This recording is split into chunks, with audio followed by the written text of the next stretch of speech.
हमने हर स्टेट का एक प्रोग्राम बनाया है। मैंने जैसा कि आपको बताया कि आंदोलन के कई रास्ते हैं। 15 तारीख से ये शुरू हो जाएगा। प्रेस कॉन्फ्रेंस है, धरना है, जुलूस है, रैलीज है, पब्लिक मीटिंग्स है, कॉन्फ्रेंसेस है, स्टॉक होल्डर तक जाना है, सिग्नेचर कैंपेन है, ये सब चीजें इसमें हो। तो मैं कहना चाहता हूँ कि देखिए, सरकार ने बहुत सारे ख्वाब दिखाए थे 2014 में, लेकिन अब उन पर कोई बात नहीं होती है। हम चाहते हैं कि आप असल मुद्दों पर बात कीजिए, हिंदू मुस्लिम और ये सब चीजें बंद करिए। असल सवाल जो देश के सामने हैं, जो हर आदमी को हिट कर रहे हैं, उन सवालों का जवाब दीजिए। सरकार की जिम्मेदारी है, भाई हमारी जिम्मेदारी है क्या? सरकार अगर लोगों के नहीं, सरकार अगर लोगों की समस्याओं को हल करने कर रहे, तो कहां श्रीलंका की जरूरत पड़ेगी आपको?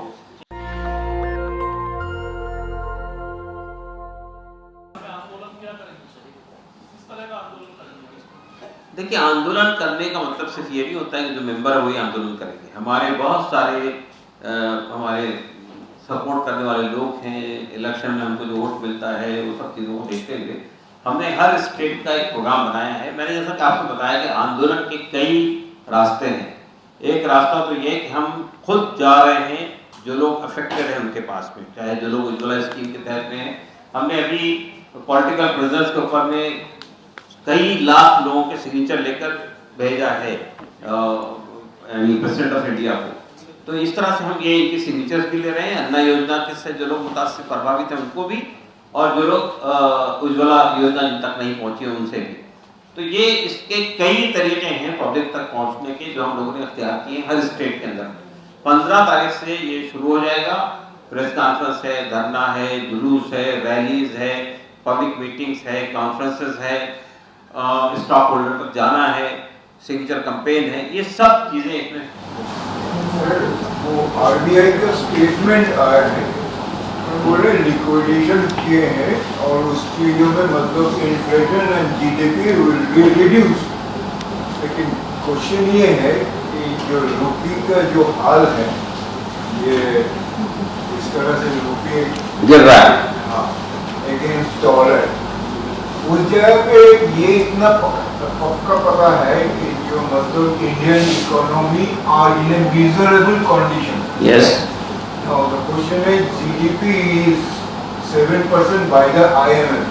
गवर्नमेंट ऑफ इंडिया कल सीतारामन जी बोले 7% भी हो जाए।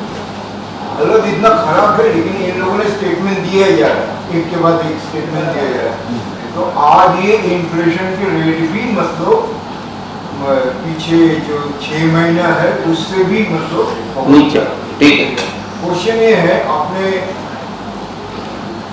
15 तारीख से शुरू करेंगे ये, तो देश में ये हाल की जो ये है, who is supporting you and who will come to support you, बात ये चीज को भी, जो इशू जो है इतना बड़ा इशू है इकोनॉमिक, उसको एगेंस्ट में कोई बात नहीं। देखिए, असल में एक बात, देखिए आप जो बात कह रहे हैं वो मैंने भी कहा कि जितनी जो पॉलिटिकल, देखिए डेमोक्रेसी के अंदर दो लोगों की जिम्मेदारी बनती है कि वो आम आदमी की समस्याओं को सरकार के सामने रखे। एक है मीडिया, आप जानते हैं कि हमारा नेशनल मीडिया क्या कर रहा है, लेकिन दूसरी चीज जो है वो है पॉलिटिकल पार्टीज।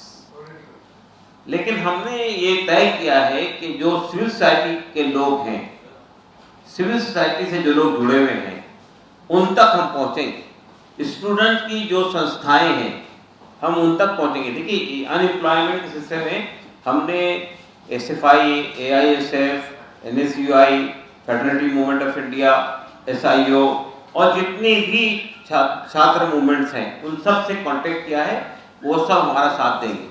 तो जो स्टेक होल्डर्स हैं, हम देखिए हमारा कहना ये कि हम एक डेमोक्रेसी में रहते हैं। जब तक पब्लिक खड़ी नहीं होगी, सरकार नहीं सुनेगी। अभी आपने देखा हो श्रीलंका में क्या हुआ। तो हमारा कहना ये कि हम कब तक इंतजार करेंगे?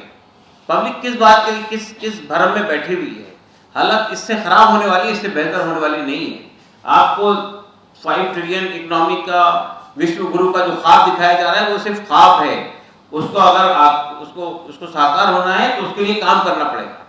तो ये समस्याओं को हम पब्लिक से लेकर मैदान में आएंगे। ये हम पॉलिटिकल पार्टी का इंतजार नहीं करेंगे, कोई आए या ना आए, हम जाएंगे। सर आपने कहा कि हम डेमोक्रेसी में रहते हैं, लेकिन जो रिपोर्ट आई है अब हम डेमोक्रेसी में शायद नहीं रह गए, अब हम इलेक्टोरल ऑटोक्रेसी में घुस चुके हैं।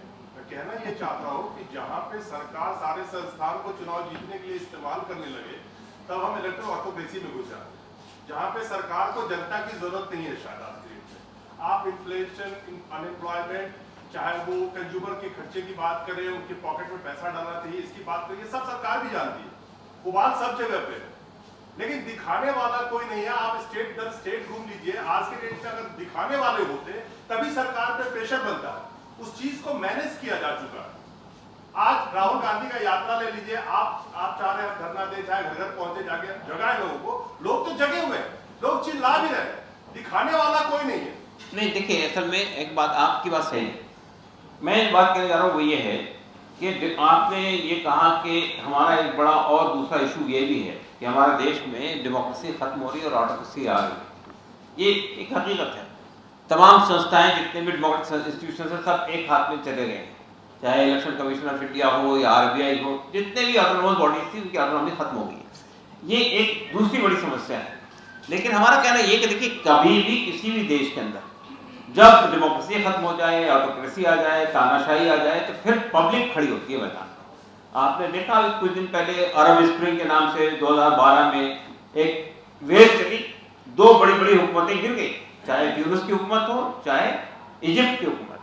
पब्लिक ने किया ना। श्रीलंका के अंदर क्या हुआ? श्रीलंका में वही पब्लिक जो कल तक टर्बियंस के नाम पर, बाद मुसलमानों के नाम पर वो हेट कैंपेन चला रही थी, जब उसको देखा गया हम तो लूट रहे हैं, सरकार तो हमको लूट रही है, तो जब पब्लिक खड़ी होगी तो सरकार को जाना पड़ा।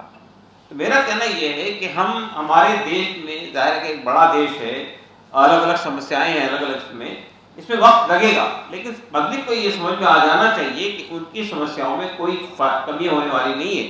वो हिंदू मुस्लिम के मामले में उलझ के रह जाएंगे, वो हेट कैंपेन के मामले में उलझ के रह जाएंगे, वो इस तरह की चीज़ों में उलझ के रह जाएंगे, ट्रिलियन इकोनॉमी और विश्व गुरु बनने के हाथ देखते रहेंगे, तो उनका मसला हल होने वाला नहीं। उनकी समस्या है कि उनकी रोज़मर्रा की ज़िंदगी सही से गुजरनी चाहिए, उनकी समस्याएं हल होनी चाहिए, रुपये की कीमत बढ़नी चाहिए और महंगाई खत्म होनी चाहिए, कम होनी चाहिए, रोज़गार बढ़ने चाहिए। ये उनके असल सवाल है। हम समझते हैं कि इस सवालों को लेकर ही मैदान में उनको आना है। पब्लिक आए, यानी लोग, पॉलिटिकल पार्टी आए या ना आए, मीडिया ये काम करे या ना करे, बहरहाल हम अपने भर जो कोशिश हो सकती है हम कोशिश करें। ये कांग्रेस की यही काम कर रही है, कांग्रेस को सपोर्ट क्यों नहीं कर रहे हैं? जो उनकी भारत जोड़ो यात्रा जो चल रही है, उनके दो मेन इशू यही है। देखिए, मैंने आपके आने से पहले ये बात कही थी, हमने आपके आने से पहले ये बात कही कि एक पॉलिटिकल पार्टी, कांग्रेस पार्टी ने ये भारत जोड़ो यात्रा का जो अभियान छेड़ा है और वो घर घर, यानी वो पब्लिक तक पहुंच रहे हैं, और पब्लिक का जो ओवरवेलमिंग रिस्पॉन्स आ रहा है, ये जाहिर कर रहा है कि पब्लिक बहुत परेशान है। हमारा कहना ये कि और पॉलिटिकल पार्टीज को भी ये चीजों को लेकर आना चाहिए मैदान में। कांग्रेस को के इस कैंपेन की हमने हिमायत की है, हमने इसकी मुखालफत नहीं की। आपको नहीं लगता कि भारत जोड़ो के बजाय कुछ दिन के बाद भारत बचाओ यात्रा शुरू होना चाहिए? क्योंकि जिस तरह से चंद कॉर्पोरेट, यानी कि चंद मतलब गिनती के 2-3 कॉर्पोरेट के हाथ में भारत की संपदा दी जा रही है, आने वाले वक्त में भारत में बचेगा क्या? और अगर मैंने खुद ये बात कही आपसे कि हमारे देश में 1% लोगों के हाथ में कितनी दौलत एक्यूमुलेट हो गई है, और सरकार की जितनी यानी अर्थ नीतियां हैं उनको आप उठाकर देखिए कि वो कैसी स्कीम बन रही है। करोड़ों रुपए का लोन मिल जाता है अडानी को, और फिर कई करोड़ रुपए का लोन वेव हो जाता है। पब्लिक को, किसानों को आप 1-2 लाख रुपए देते हैं तो उनसे लेने के लिए आप उनके सर पर छुरा लेके खड़े हो जाते हैं, लेकिन ये जो बड़े बड़े कारपोरेट्स हैं उनको आप लोन वेव कर देते हैं। कुछ लोग ऐसे हैं जो पैसा लेके भाग जाते हैं देश से, उनको लाने की कोई कोशिश नहीं होती है। आपने जो 2014 में आए थे तो आपने कहा था कि जो स्विट्जरलैंड में हमारा पैसा पड़ा हुआ है वहां से लाएंगे और 15 लाख रुपए आपके खाते में आ जाएंगे, अब वो आप भूल गए उसको। तो मैं कहना चाहता हूँ कि देखिए, सरकार ने बहुत सारे ख्वाब दिखाए थे 2014 में, लेकिन अब उन पर कोई बात नहीं होती है। हम चाहते हैं कि आप असल मुद्दों पर बात कीजिए, हिंदू मुस्लिम और ये सब चीजें बंद करिए, असल सवाल जो देश के सामने हैं, जो हर आदमी को हिट कर रहे हैं, उन सवालों का जवाब दीजिए। Sir, welfare party of India जो जगाने जा रही है, जो काम करने जा रही है, उसके एवज में क्या उम्मीद करें कि वो पावर में आ जाए? ऐसा आप लोगों का? देखिए, पावर में हम आज आएंगे या कल आएंगे, हमारा इससे कंसर्न नहीं है। पॉलिटिकल पार्टी सिर्फ पावर की लड़ाई लड़ेगी तो वो पॉलिटिकल पार्टी नहीं रहेगी। देखिए, हमने केरला में आज से 5 साल पहले, नहीं, आज से जब यूडीएफ की सरकार थी केरला में, हमने एक पब्लिक का इशू उठाया। हमने कहा कि केरला के अंदर कई लाख लोग ऐसे हैं जिनके पास अपना घर नहीं है, घर के लिए जमीन नहीं है। हम लोगों ने लैंड फॉर लैंडलेस के नाम से एक कैंपेन शुरू की, कासरगोड से लेकर त्रिवेंद्रम तक 3.5 लाख लोग उस कैंपेन से जुड़े। और जब वो कैंपेन चरम सीमा पहुंच गई, पब्लिक मैदान में खड़ी हो गई, तो सरकार ने असेंबली के अंदर एक बिल पेश किया कि हम हर उस आदमी को जो बीपीएल से नीचे हैं 3 सेंट जमीन देंगे, और वो बिल पास हो गया। उसके बाद जब सरकार ने जमीन नहीं दी तो हमने जो लोग अफेक्टेड लोग थे, जो लोग प्रभावित थे, उनको लिया के बिठा दिया सरकारी जमीन पर, या तो ये आप दीजिए या ये यहीं बैठेंगे। तो मैं ये कहना चाहता हूँ, हमारे पास कोई एमएलए नहीं था केरला में, कोई एमपी नहीं था, लेकिन हमने एक स्कीम खड़ी की, सरकार को दबाव में डाला और वो उसको वो उनका फायदा उन तक पहुंचाया। हमारा कहना ये कि देखिए, पॉलिटिकल पार्टी का रोल यही होता है, चाहे वो सत्ता में रहे या विपक्ष में रहे या सरकार में हो या न हो, उसका काम ये है कि पब्लिक की समस्याओं को लेकर मैदान में खड़ी हो और उन समस्याओं के समाधान के लिए काम करे। सर, पूरी बातचीत में एक चीज क्लियर नहीं है कि आपके कैंपेन का फॉर्मेट क्या होगा। क्या आप ट्रेडिशनल आंदोलन के तरीके से जाएंगे या फिर वो चेन ऑफ प्रेस कॉन्फ्रेंसेस होगा, वो होगा क्या? उसका एक पर्टिकुलर फॉर्मेट क्या होगा? देखिए, मैंने आपसे बताया कि हमने डिफरेंट टाइप की चीजें की। हमने अनएम्प्लॉयमेंट योजना के लिए कॉलेज और यूनिवर्सिटीज के अंदर प्रोग्राम रखे, जो एजुकेशन इंस्टीट्यूशन के अंदर जो संस्थाएं काम करती है, जो स्टूडेंट मूवमेंट है, स्टूडेंट्स की ऑर्गेनाइजेशन से, उनसे हम संपर्क कर रहे हैं, उनको जोड़ रहे हैं। उनके साथ हम पब्लिक में भी आएंगे और इंस्टीट्यूशन में भी आएंगे। उसके बाद हमने ये कहा कि हम जो लोग उज्ज्वला योजना में जो लोग लगे थे, जिनको कहा कि हमने 8 करोड़ लोगों को पहुंचा दिया, हम उनके घर घर जा रहे हैं। उनसे एक बात ये जानने की कोशिश करें क्या आपको मिल गया, अगर वो नहीं मिला तो वो हमारे इसमें साइन कर देगा, और मिल गया है लेकिन हम रिफिल नहीं कर सकते, हमारे पास उतनी व्यवस्था नहीं है, तो हम ये कह रहे हैं, वो ये कहते हैं हमको डिस्काउंट, उनके सिग्नेचर लेकर हम पेट्रोलियम मिनिस्ट्री को भेजेंगे। दूसरी बात हमने ये कही कि जो ये अन्न योजना है प्रधानमंत्री की, उसके लिए भी जिन लोगों तक पहुंचना चाहिए उनको पहुंचा या नहीं पहुंचा, उन तक भी हम जा रहे हैं, उनसे भी हम सिग्नेचर लेके पोस्ट कार्ड हम भेजेंगे उस मिनिस्ट्री के पास में। इसके बाद हमने ये तय किया है कि ये जो लेबर से मुताल्लिक मामला है, हमारी एक ट्रेड यूनियन है, Indian federation of trade unions के नाम से, FITU, federation of Indian trade union, इसके जरिए से हम वो मजदूरों तक पहुंचने की कोशिश कर रहे हैं। हमारी एक स्टूडेंट्स की संस्था है, इसका नाम है फेडरेटिव मूवमेंट ऑफ इंडिया, इसके जरिए से हम रोजगार के सिलसिले में काम कर रहे हैं। फिर हम लोगों ने ये तय किया है कि सबसे आखिर में हर स्टेट में 31 अक्टूबर को एक रैली निकलेगी जो पूरे इशू को लेकर चलेगी साथ, और लास्ट में हम विंटर सेशन के मौके पर यहाँ पार्लियामेंट मार्च करेंगे। ये सब काम है जो हम कर रहे हैं, और पार्लियामेंट मार्च में हम यहाँ पे अच्छे खासे लोग जमा करेंगे, वो पूरे देश से आएंगे लोग यहाँ पे। वो अभी हम तो इसका इंतजार कर रहे हैं कि पहले विंटर सेशन अनाउंस हो जाए। विंटर सेशन अभी तक अनाउंस नहीं हुआ है, डेट अनाउंस नहीं हुआ है। सर, आपने बहुत अच्छा मुद्दा पकड़ा है, मुद्दा गर्म भी करेंगे, आप लोगों को समझाएंगे भी, लोगों को जोड़ेंगे भी, समस्या की गंभीरता को लोगों को बताएंगे भी। लेकिन मेरा सवाल ये है कि समस्या तो सब बताते हैं, नीतियां सरकार की खराब है, इस पर आप सवाल उठाएं, अच्छी बात है, आप क्या समाधान देंगे? क्या आपके पास उन रैलियों में, उन जलसों के अंदर कुछ समाधान भी है कि ये किया जाए जिससे, तो वो भी बताएंगे क्या, या सिर्फ मुद्दा उठाएंगे और लोगों को लामबंद करके वोट की राजनीति करेंगे? ये पूछना। मैंने आपसे बताया कि हमने क्या क्या डिमांड्स की है। हमने पहली डिमांड ये की है कि पेट्रोलियम को GST से बाहर किया जाए, GST के अंदर लाया जाए, और वो टैक्स जो आप लेते हैं, अंधाधुंध टैक्स लेते हैं, वो सिलसिला बंद होना चाहिए। हमने ये बात कही है कि रोजगार को एक फंडामेंटल राइट के तौर पे तस्लीम किया जाए और आर्टिकल 21 के तहत उसको लाया जाए। हमने ये बात कही कि जो ये जो योजना है आपकी उज्ज्वला योजना है, उसको इंश्योर किया जाए कि वो हर आदमी तक पहुंच जाए। और ये बात भी कही है कि उनको रिफिल के लिए डिस्काउंट दिया जाए, यानी वो अगर आपने सिर्फ सिलेंडर पहुंचा दिया लेकिन ऊपर में रिफिल करने की पैसा नहीं है तो पड़े हुए लोगों के पास, हमने उसका भी बात कही है। हमने ये बात भी कही है कि ये जो लोगों के पास पैसा नहीं है जेब में खर्च करने के लिए, उससे इकोनॉमी नीचे आ रही है। हमारे बड़े बड़े मॉल, शॉपिंग मॉल, दुकानें में सामान रखा हुआ है, लेने वाले नहीं, तो खरीदार उस वक्त होगा जब उसके पास पैसा होगा जेब में। तो हमने ये कहा है कि आप पैसा प्रोवाइड कीजिए लोगों को, ताकि मार्केट भी उसमें जान आए। तो ये सब चीजें हम कह रहे हैं। इसके अंदर बहुत सारी बातें हमने कही है जो सरकार से हमारे मुतालबे हैं और पब्लिक के जरिए से उसको मनवाने की कोशिश कर रहे हैं। एक पॉलिटिकल क्वेश्चन और एक छोटा सा क्वेश्चन और है, आपका जो सॉफ्ट कॉर्नर है कांग्रेस की तरफ, हमारा सॉफ्ट कॉर्नर नहीं है।